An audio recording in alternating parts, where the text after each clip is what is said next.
Good afternoon, good afternoon, good afternoon. क्या हाल है भाई आप सभी के? बढ़िया, फर्स्ट क्लास, शानदार, जानदार, एकदम झकास। निधि, अरविंद, अनूप, नीरज, गोलू, अनुराग।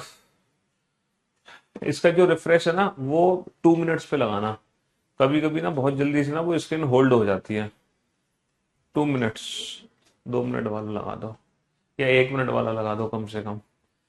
हाँ जी, सृष्टि, अनूप, दीपक, रवि। क्या हाल है भाई आप लोगों के? बढ़िया, फर्स्ट क्लास, शानदार, जानदार, एकदम झकास। तो हम लोग पढ़ रहे थे, क्या पढ़ रहे थे हम लोग पढ़ रहे हैं कैलेंडर चैप्टर। और कैलेंडर चैप्टर के 3 लेक्चर आई थिंक कंप्लीट हो चुके हैं। 3 या 4 लेक्चर हो चुके हैं, है ना। और मैंने कहा था इस पूरे वीक हमें कैलेंडर ही पढ़ना है।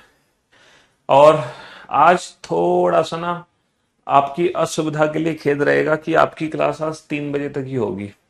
आप जानते हैं 3 बजे सारे टीचर्स लाइव आने वाले हैं, है ना, RYP चैनल पर राकेश सर के साथ। तो आज की जो क्लास है वो सिर्फ 3 बजे तक ही होगी। आज पूरी क्लास नहीं हो पाएगी, है ना। तो आज इस असुविधा के लिए खेद है, हो सके तो हमें क्षमा कर देना जी। तो कैलेंडर चैप्टर में हम क्या क्या चीजें पढ़ चुके हैं? देखो, सबसे पहले हमने इस चैप्टर में सीखा what are the leap years. Leap वर्ष क्या होते हैं, लीप वर्ष को पहचानने की ट्रिक क्या होती है। बड़ी आसान सी ट्रिक है सर, 4 या 400 से भाग दो, पता चल जाएगा आपको लीप ईयर है कि नहीं है। फिर हमने सीखा टोटल लीप ईयर कैलकुलेट करना कि कितने वर्ष में कितने लीप ईयर आते हैं। ये भी बहुत आसान था निकालना कि 100 में 24 आते हैं, 200 में 48 आते हैं, 300 में 72 आते हैं और 400 में 97 आते हैं। फिर उसके बाद हमने क्या सीखा? फिर उसके बाद हमने सीखा ऑड डेज कैलकुलेट करना। What are the odd days? अगर एक वीक में 7 दिन है तो 7 के ही शेषफल को विषम दिन कहते हैं। फिर हमने कुछ ना क्वेश्चन सॉल्व करना सीखे ऑड डेज के हिसाब से। बाबू, अगर दिनों का अंतर हो तो सीधा दिनों के अंतर में 7 से भाग देकर रिमाइंडर निकाल लो। अगर साल का अंतर हो तो उसको ऑड डेज में कैसे बदलोगे? Years plus leap year, direct, बिना पेन पेपर के। कल की पीएनजी खोलना, क्या हो गया कल की पीएनजी में? चलो चेक कर लेते हैं। कल वाली पीएनजी नहीं मिली, एक सेकंड चेक कर लेता हूँ। कल की पीएनजी, तुम्हारी पीएनजी का बड़ा लफड़ा रहता है यार, जबकि डेली अपडेट होती है पीएनजी तुम्हारी, उसके बावजूद भी पता नहीं तुम्हें क्या हो जाता है। कल की पीएनजी अपडेटेड है तो सही भाई,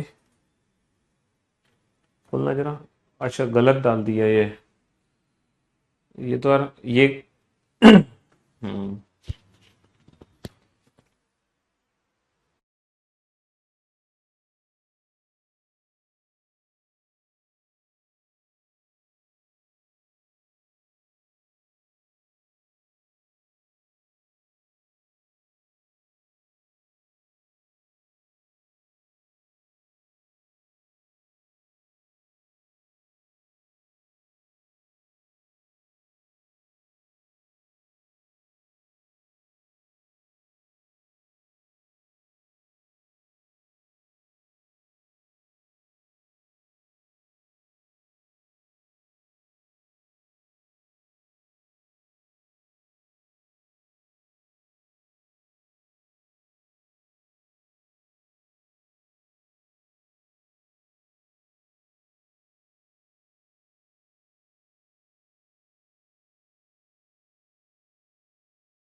हेलो। हाँ जी, वो लेटर सीरीज की पीएनजी अपलोड हो गई है गलती से। हाँ, मेंस क्लास में हमने कल जो मेंस की क्लास थी ना, उसकी क्लास पीएनजी अपलोड हो गई है ना। तो अभी सही करवा देंगे, चिंता मत करो। ये मेंस की क्लास पीएनजी है जो तुम्हारे में अपलोड हो गई गलती से, अभी उसको ठीक करवा देंगे जी। तो मेरे दोस्त, मेरे भाई, मैं आपको क्या समझा रहा था?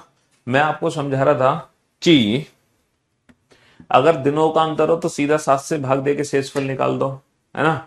और अगर महीनों का अंतर हो तो ऑड डेज कैसे निकालोगे? पहले महीने में बचे हुए दिन, आखिरी महीने में दी हुई तारीख। पहले महीने में बचे हुए दिन, आखिरी महीने में दी हुई तारीख, है ना। और अगर साल का अंतर हो तो ईयर्स प्लस लीप ईयर। ये ऑड डेज का कंसेप्ट था, इससे हमने ढेर सारे क्वेश्चन बना चुके हैं। कई सारे क्वेश्चन हमने बना लिए। फिर हमने सीखा था रिपीटेशन ऑफ कैलेंडर, कि कोई भी वर्ष कितने वर्ष में रिपीट होती है। तो हमें पता चला था कि वर्ष को रिपीट होने में क्वेश्चन नंबर 49 को बेसिक से कराएंगे। हाँ कराएंगे बेटा, करेंगे, चिंता मत करो, एक सेकेंड बता रहा है। फिर हमने रिपीटेशन ऑफ कैलेंडर सीखा, किसी भी ईयर को रिपीट होने में कितने साल लगते हैं। ईयर को रिपीट होने में लगते हैं 11 साल, और जो ईयर 11 साल में रिपीट नहीं होती वो 6 साल में रिपीट होती हैं। और लीप ईयर को रिपीट होने में लगते हैं 28 साल, है ना, लीप ईयर को रिपीट होने में 28 साल लगते हैं। और ये जो ट्रिक है ये एक सेंचुरी के अंदर है, बट अगर हम सेंचुरी क्रॉस करते हैं तो वहां पे जो हमारी ट्रिक है वो काम नहीं करती डायरेक्ट। फिर वहां पे हमें बेसिक कंसेप्ट यूज करना होता है ऑड डेज निकालने का, है ना। वहां पर हम बेसिक कंसेप्ट यूज करते हैं ऑड डेज निकालने वाला। ठीक है जी। हाँ बुक ले लिया, अब नोट्स बनाने की जरूरत नहीं है। चलो एक बच्चा कह रहा है क्वेश्चन नंबर 49 को बेसिक से करेंगे क्या। देखो 10 जनवरी 2010 को संडे है, तो वह पुनः संडे अपना बर्थडे कब मनाएगी। हाँ इसमें क्या करेंगे, हम हर इंडिविजुअल ऑप्शन को चेक करेंगे।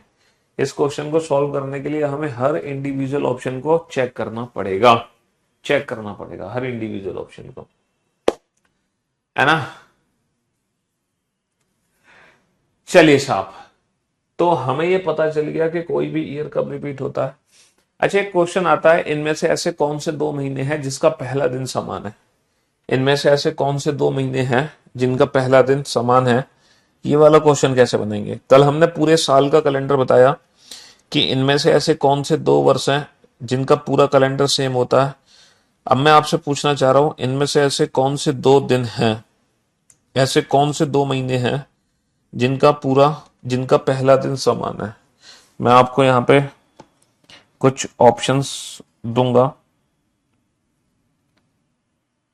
ठीक है। कुछ ऑप्शंस देंगे हम।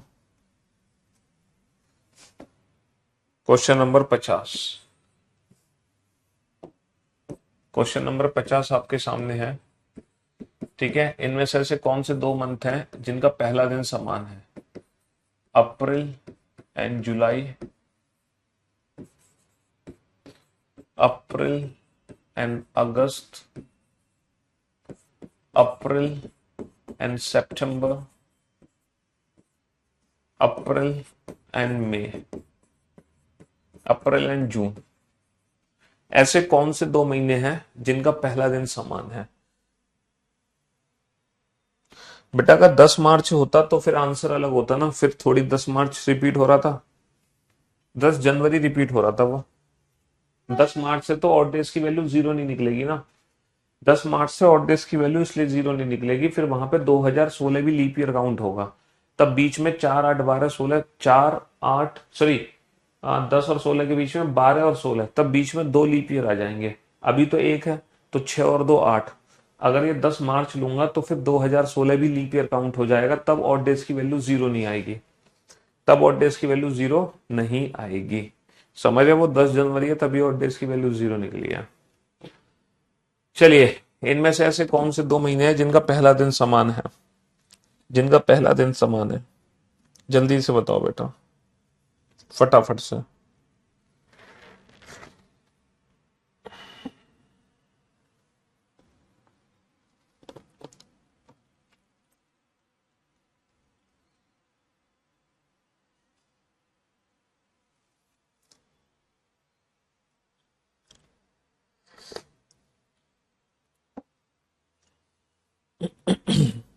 हाँ जी जल्दी से बताओ। तो बेटा ये क्वेश्चन देखो, जिस बच्चे के बेसिक कंसेप्ट क्लियर हैं सिर्फ वही बच्चा इस क्वेश्चन को बना सकता है। बेसिक कंसेप्ट क्या है, बेसिक कंसेप्ट क्या है कि पहला दिन समान होना चाहिए दोनों महीनों का, यानी कि हमें हर इंडिविजुअल ऑप्शन चेक करना पड़ेगा। हमें यह पता लगाना है क्या 1 अप्रैल का वही दिन है जो 1 जुलाई का दिन है। तो हमें जैसे मान लो 1 अप्रैल को सैटरडे है, तो क्या 1 जुलाई को भी सैटरडे है। ठीक है, क्वेश्चन सिर्फ ये है कि अगर 1 अप्रैल को सैटरडे है तो क्या 1 जुलाई को भी सैटरडे है। मैंने कहा कौन से 2 महीने हैं जिनका पहला दिन समान है ना। तो यानी कि 1 अप्रैल और 1 जुलाई के बीच में कितने ऑड डेज आने चाहिए, 0 ऑड डेज आने चाहिए। 1 अप्रैल और 1 जुलाई के बीच में 0 ऑड डेज आने चाहिए, ठीक है। तो हम क्या करेंगे, 1 अप्रैल से 1 जुलाई तक के बीच में टोटल ऑड डेज कैलकुलेट कर लेंगे। कितने ऑड डेज हैं बेटा, हमें पता है अप्रैल मई जून जुलाई। अप्रैल में तो बचे हुए दिन लिखेंगे, पहले महीने में बचे हुए दिन, तो 30 माइनस का 1, 29 अप्रैल।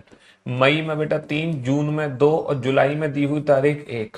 तो ये कितना आ गया, 29 को छोटा कर लो, 1, 1 और 3 4 और 2 6 और 1 7, 7 का मतलब 0। इसका मतलब है कि किसी भी वर्ष जो 1 अप्रैल का दिन होता है वही 1 जुलाई का दिन होता है। आप चाहे कोई सी भी वर्ष उठा के देख लो, हर वर्ष में 1 अप्रैल और 1 जुलाई का दिन आपको समान मिलेगा, हमेशा समान मिलेगा, चाहे वो कोई भी वर्ष क्यों ना हो, चाहे वो लीप ईयर हो चाहे नॉर्मल ईयर हो, इससे फर्क नहीं पड़ता। आप अपना कैलेंडर चेक कर सकते हैं, दुनिया की कोई भी साल उठा सकते हैं, हर साल आपको जो 1 अप्रैल का दिन होगा वही दिन आपको 1 जुलाई का 100% मिलेगा, क्योंकि दोनों के बीच में ऑड डेज की वैल्यू कितनी आ गई, 0 आ गई। कुछ बच्चे कह रहे हैं कि अप्रैल और सितंबर का पहला दिन समान है। बाबू पहला दिन अप्रैल सितंबर का कैसे हो सकता है, अप्रैल में बचे हुए दिन 29, मई जून है ना, जुलाई अगस्त, सितंबर में दी हुई तारीख 1। 29 को छोटा कर दो, 1, 1 और 3 4, 4 और 2 6, 6 और 3 9 और 3 12 और 1 13। 13 का मतलब 6 नहीं, अप्रैल और सितंबर में तो 6 ऑड डेज है, अप्रैल और सितंबर में तो 6 ऑड डेज है, ठीक है। बेटा सैटरडे से मतलब नहीं है, सैटरडे की जगह यहाँ कोई भी दिन हो सकता है, सैटरडे की जगह यहाँ कोई भी दिन हो सकता है। जो दिन यहाँ होगा, तो जब आप एक्स में 0 ऐड करोगे तो वही दिन यहाँ मौजूद होगा। सैटरडे से मतलब नहीं है, अगर 1 अप्रैल का मंडे है तो 1 जुलाई का भी मंडे होगा, 1 अप्रैल का ट्यूसडे तो 1 जुलाई का भी ट्यूसडे होगा। वो तो हमने फॉर एन एग्जाम्पल ले लिया था, है ना। तो ये क्वेश्चन आपको इंडिविजुअल ऑप्शन से बनाना पड़ेगा, ठीक है। अप्रैल सितंबर का पहला दिन समान नहीं है, अप्रैल जून का पहला दिन समान नहीं है, अप्रैल अगस्त का भी पहला दिन समान नहीं है। पहला दिन समान पूछा था मैंने, पहली तारीख को, जो 1 अप्रैल का दिन है वही दिन 1 जुलाई का होना चाहिए, ठीक है। डेट, डेट का मतलब क्या है, डेट में समझा नहीं, डेट का क्या कहना चाह रहे हो। चलिए, तो ये रिपीटेशन ऑफ कैलेंडर था जो हमने कल सीखा था कि कोई भी वर्ष कितने वर्ष में रिपीट होती है ना, रिपीटेशन ऑफ कैलेंडर। आज क्योंकि हमारी छोटी सी क्लास है तो आज ज्यादा कुछ नहीं पढ़ेंगे, मैं आपको बस एक छोटा सा कंसेप्ट सिखा के जा रहा हूं आज, एज कैलकुलेशन। एज कैलकुलेशन, उम्र की गणना कैसे करते हैं, उम्र की गणना, ठीक है। उम्र की गणना कैसे करते हैं, हम कैसे निकालते हैं कि हमारी उम्र कितनी है किसी भी तारीख को, है ना, किसी भी पर्टिकुलर तारीख को हम कितने साल के हो चुके हैं, कितने महीने के हैं, कितने दिन के हैं, कितने घंटे के, कितने मिनट, कितने सेकंड के, कैसे पता चलता है कि आज आप कितने साल, कितने महीने, कितने दिन, कितने घंटे, कितने मिनट और कितने सेकंड के हो गए हैं।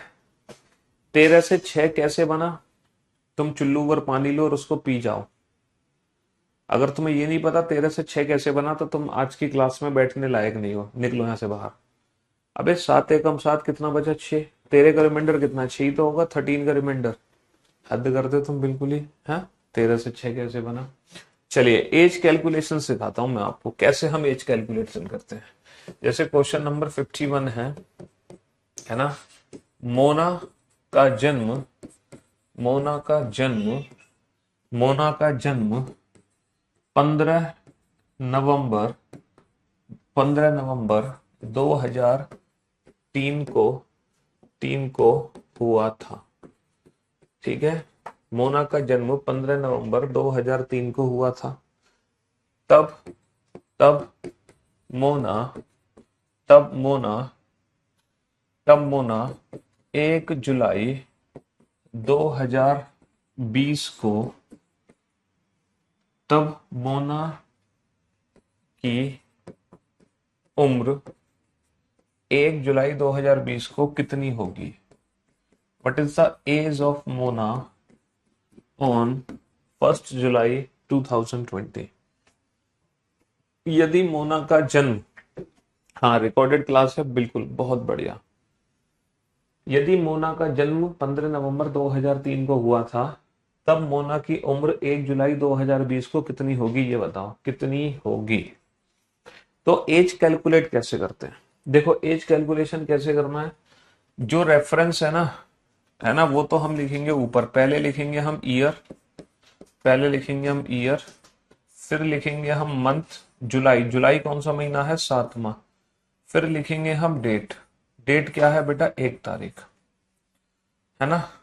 अच्छा, जन्म कब हुआ, 15 नवंबर 2003 को, तो इसको घटा देंगे हम, तो पहले लिखेंगे हम 2003, नवंबर कौन सा महीना है, नवंबर महीना है बेटा 11 और 15, तो हम माइनस कर देंगे, सिर्फ माइनस। अब माइनस करने का तरीका क्या होगा ये बताओ, माइनस करने का तरीका। हम्म, माइनस करने का तरीका बताओ बाबू। एक में से 15 को घटा सकते हो, सर एक में से 15 को कभी नहीं घटा सकते ना।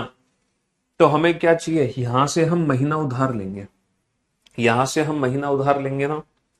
अच्छा, ये 7वां महीना उधार जाएगा, 7वां महीना उधार जाएगा, हाँ 7वां महीना है जुलाई। अच्छा, जो महीना उधार जा रहा है उसमें कितने दिन है, उसमें 31 दिन है, तो 31, एक दिन यहाँ पहले से है, तो 31 हमने उधार ले लिए, तो 31 और 1 32, कुल दिनों की संख्या कितनी हो गई, 32। तो हम एक में से 15 को नहीं घटा सकते, लेकिन 32 में से 15 को घटा सकते हैं। 32 माइनस का 15 17, 32 माइनस का 15 17 दिन, है ना, 32 माइनस का 15 17। अच्छा, यहाँ पे कितने महीने बचे, यहाँ पे 6 महीने बचे, 6, क्योंकि 7वां महीना तो उधार चला गया। अब 6 में से 11 तो घटा नहीं सकते, अब क्या करेंगे, यहां से 1 साल उधार लेंगे। अच्छा, हम जो साल उधार ले रहे हैं उसमें कितने महीने हैं, 12, तो 12, 6 महीने ऑलरेडी यहाँ पे प्रेजेंट है, तो 12 और 6 18, कुल कितने महीने हो गए, कुल हो गए 18 महीने। अब 18 में से 11 को कैसे घटाओगे, 18, 12 और 6 18, 18 माइनस का 11 कितना होगा, 7, 18 माइनस का 11 कितना होगा, 7, तो यहाँ पर बचे 7 महीने, है ना। अच्छा, यहाँ पे 1 साल उधार चला गया, तो कितनी वर्ष बची, 19, 19, 2019 में से 3 घटाओ, 19 में से 3 घटाओ तो 16 साल। तो बेटा जो मोना है 1 जुलाई 2020 को 16 साल 7 महीने और 17 दिन की होगी, 16 साल 7 महीने और 17 दिन की होगी। बेटा जो महीना हम उधार ले रहे हैं ना, पहले हम देखेंगे कि वो महीना कौन सा है। अगर हम पहला महीना उधार ले रहे हैं तो वो जनवरी है, जनवरी में 31 दिन उधार जाएंगे। अगर हम दूसरा महीना उधार ले रहे हैं तो वो फरवरी है, तो फिर बेटा फरवरी के 28 या 29 दिन उधार होंगे। वो डिपेंड करेगा इस पर, अगर ये लीप ईयर है तो फरवरी के 29 दिन उधार जाएंगे, अगर ये नॉर्मल ईयर है तो फरवरी के 28 दिन उधार जाएंगे। अगर ये अप्रैल है तो बेटा 30 दिन उधार जाएंगे, अगर ये मई है तो 31 दिन उधार जाएंगे, अगर ये जून है तो ये 30 दिन उधार जाएंगे। सीधी सी बात है, उसमें क्या दिक्कत है ना। हाँ जी, एक बच्चे का जन्म हुआ है ना, एक बच्चे का जन्म हुआ है 20 अगस्त 1999 को, 20 अगस्त 1999 को। ये बताओ ये बच्चा कितने साल कितने महीने कितने दिन का हो गया आज, आज इसकी उम्र क्या होगी, आज तारीख कितनी है, आज तारीख कितनी है भाई, आज तारीख है 9 अगस्त। तो आज 9 अगस्त 2023 को इसकी एज कैलकुलेट करके बताओ, इस बच्चे की इसकी एज क्या है, चलो जल्दी से एज कैलकुलेट करके बताओ। हाँ जी,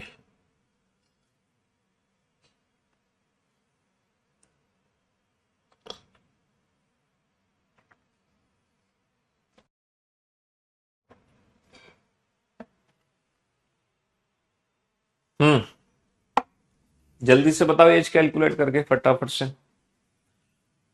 हम्म,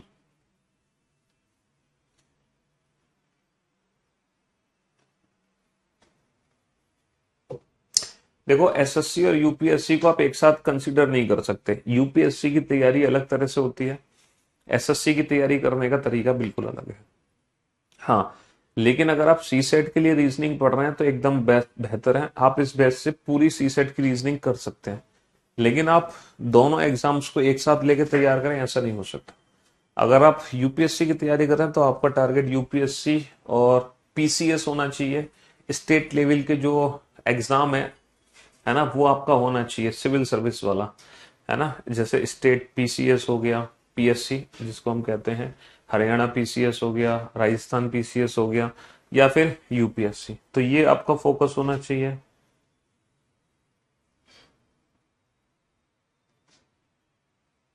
समझ रहे हो? इस तरीके से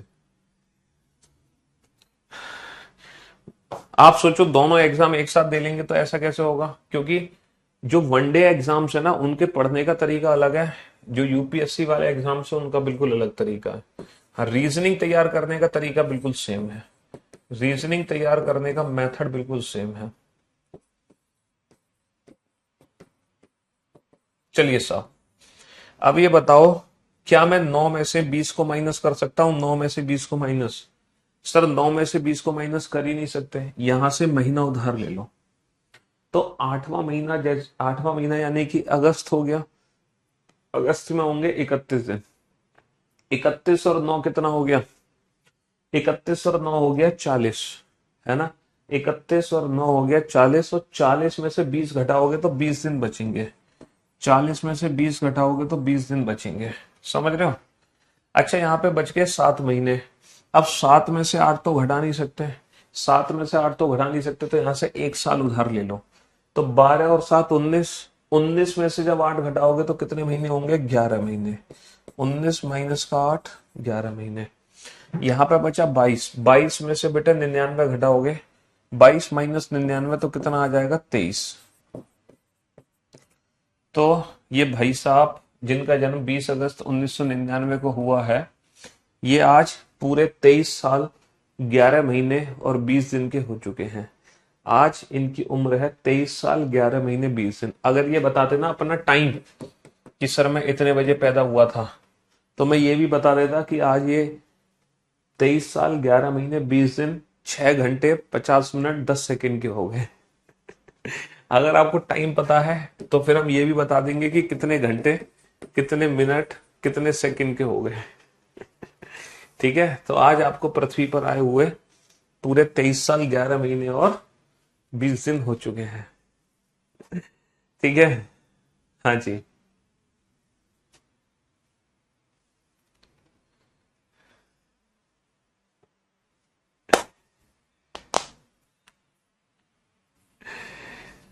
हम्म, 23 कैसे आया? अब यार 22 में से 99 नहीं घटा पा रहे हो तुम।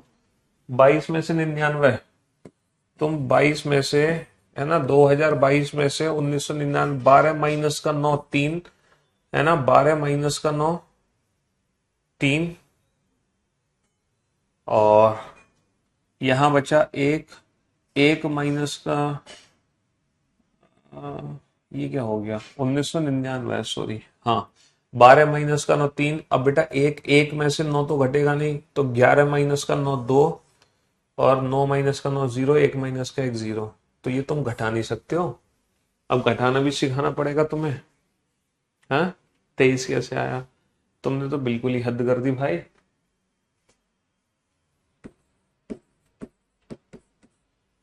हम्म,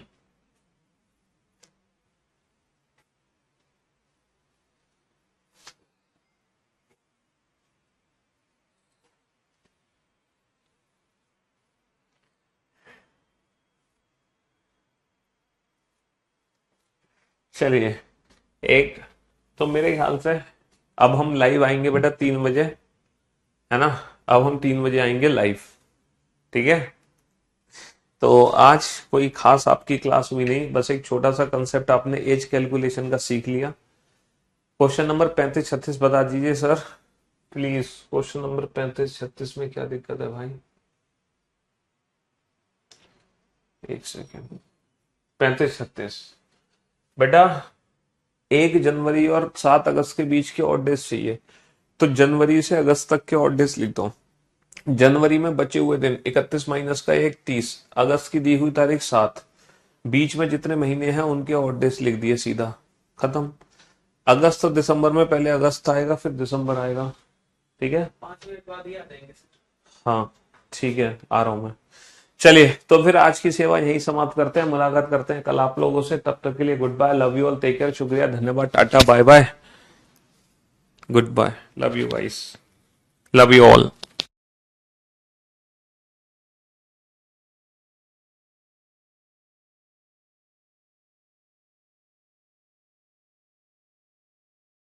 तो मैंने कि अभी हम लाइव आने वाले हैं RYP चैनल पर, इसीलिए राकेश सर के साथ, इसलिए आज की क्लास ऑफ की जा रही है, ठीक है।